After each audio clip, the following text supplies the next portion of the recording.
We are here at the Moonshine Grill at South by Southwest. It's really loud. I hope everyone can hear what's going on because I can barely hear myself. The MIT Media Lab is exhibiting here. There's a whole bunch of stuff that's biology related and neuroscience related and electronics related. Super geeky, super nerdy, really excited to be here. My name is Sophi Kravitz with HACKADAY. I'm here at South by Southwest, and I'm here with Sunanda Sharma from the Mediated Matter Group at the MIT Media Lab. Very excited to talk to you today about synthetic biology. Likewise, yeah. So can you tell us a little bit about what synthetic biology actually is? So synthetic biology is a really multidisciplinary field that's been getting a lot of attention recently, and it's taking sort of an engineering and design approach to living systems.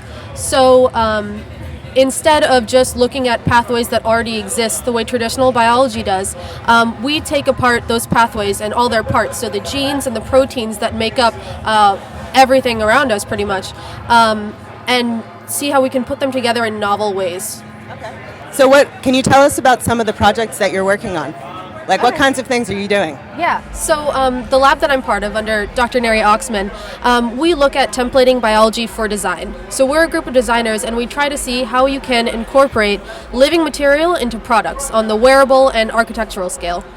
So have you developed any wearables yet? Actual wearables? Or are you working with materials that could be used in wearables? Tell us about that.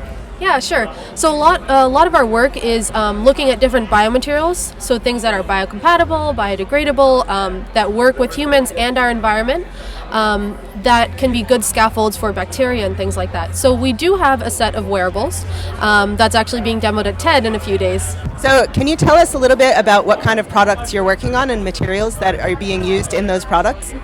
Sure. So we work on both the wearable and architectural scale. Most of our work right now is on the architectural scale, so it's really big pieces that form pavilions that we work on. And we use natural biomaterials. So things that we've worked with before are silk.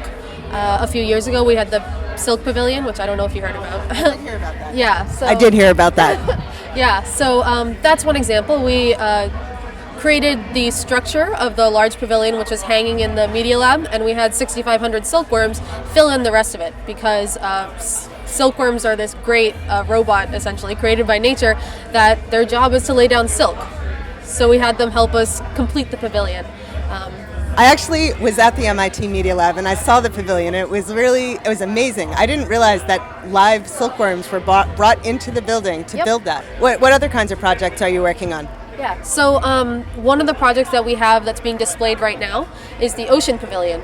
So this was inspired by, well, obviously the ocean, but different crabs, I guess. So if you take shrimp shells and you crush them up and then you deacetylate them, so you remove one chemical group, and you put it in water, you can create a hydrogel, which is called chitosan. And chitosan is really cool because if you put it back into slightly acidic water, it will swell and then completely dissolve. So people are exploring it as a new bioplastic. So our current pavilion is created entirely of chitosan, which is this material. So you can feel it. Wow, that's really interesting. I'm holding a microphone so I can't actually tear it, but does it tear? Yeah, so this tears because it's like a plastic. It's like it doesn't seem like it tears very easily. It's like pretty flexible. Pretty flexible, yeah. Right. And so we've been working with KUKA and using their robotic arms. So this is a little model of a really big arm that we have. And we do 3D printing with this gel. So you can lay down different sorts of patterns and have different viscosities and concentrations of the chitosan in water. So this is another sort of grid that we printed. And if you have really hard pieces, they're more like this, right? Much less pliable, and then you can have thin plastics like this. So this bioplastic is being used to create different products because it's much more green. So when you want to get rid of that, actually, you can put it into acidic water and it'll swell and then completely dissolve. Oh, that's really amazing. What kind of things do you think this could be used for in the future? Eventually what I see is it could be this and similar materials like cellulose and alginate could be completely revolutionizing the industry by getting rid of plastics. So plastics always, there's all those problems, right, in their production, and they're not green, and they don't, degrade in landfills. No one likes plastic. Exactly. So this would be a good alternative because it's a bioplastic.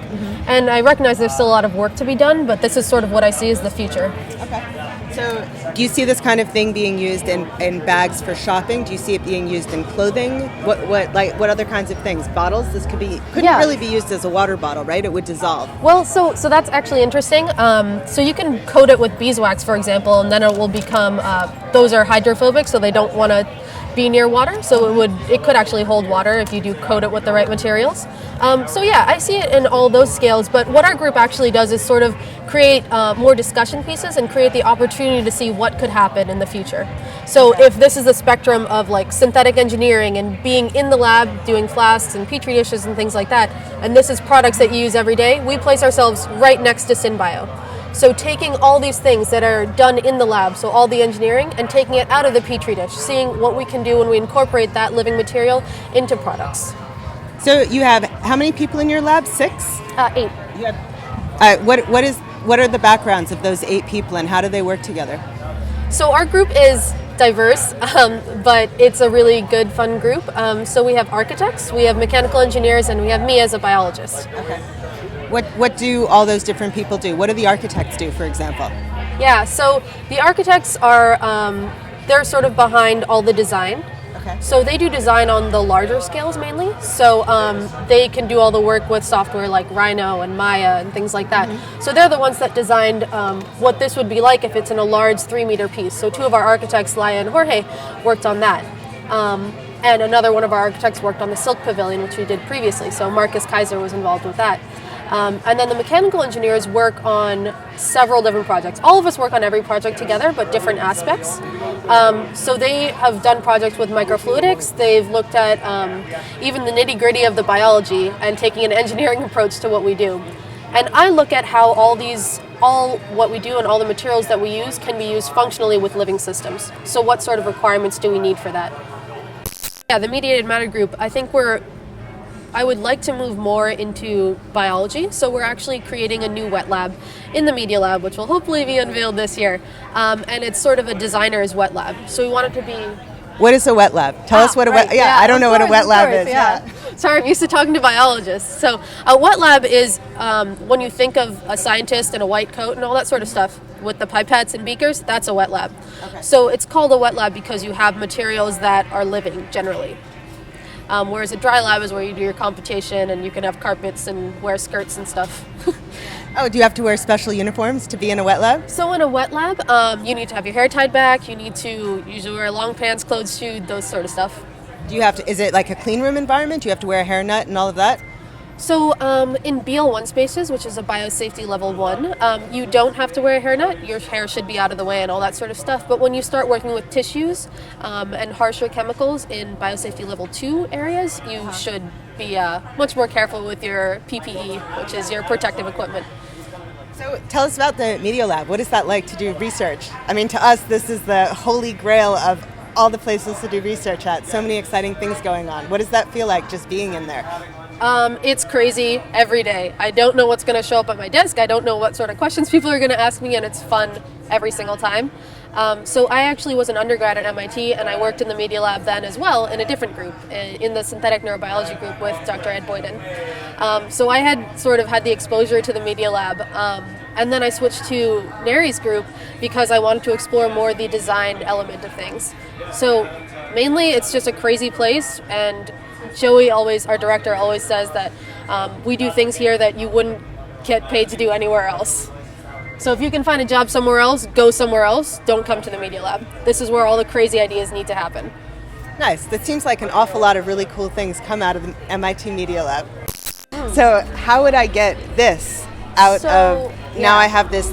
It's a liquid then? I have this... Yeah, so it's a gel. Okay. Yeah. So I guess the way we do most of the stuff is with the 3D printing arm, which, I mean, unless you have one at home, you can't use. But this, for example, this flat sheet was just if you pour the gel onto aluminum or some other like metal, it will dry and then create this. And it'll actually pop itself off because the material is really strong. Like when you try to rip it, it's really hard to rip. So you could probably create something like that. So tell me about the robotic arm. What is, I missed that. How do you use the robotic arm to create this stuff? Yeah, so we have 2 really awesome architects who are kind of heading this project, and one of them is on the computational side, Jorge. And so he's a computational architect, and he figured out a way to attach a deposition head to this. Okay. So you can release different viscosities and concentrations of the chitosan. So you can create prints that have like this. So these long lines are a higher percentage of chitosan than the thinner parts. Or like... So does this come in, was this made in a mold? No, so this was printed with the head of this. Oh, okay. Same with these, for example. Yeah, so this is like the higher concentration and these are lower concentrations. So this is like, it's 3D printing? Yeah, 3D That's printing. exactly what this is doing. Exactly. But this is, the one that you have is not this size. Is this No, a model? This is a model. How big is the one that you have in the lab? Oh gosh, it's huge. It's like a really big arm, like that big. Okay. Yeah. And do you have to have special training to operate it? Yes. What software is used to, what do you send to the 3D printer to get something like this? Do you know what? I don't know specifically. It's like a customized software that they've been using. I don't know specifically. That's part of like being in a group that has people doing all different sides of things. Right. You know your part well, and you know a little bit of what the other people do, but you kind of function together as a team really well. Yeah, I mean, it's great to work as a collaborative team. You can get so much more done. I mean, Yeah. look at all this amazing stuff. Yeah. So this has been really great speaking with you. Again, this is Sunanda Sharma from the MIT Media Lab. Thanks.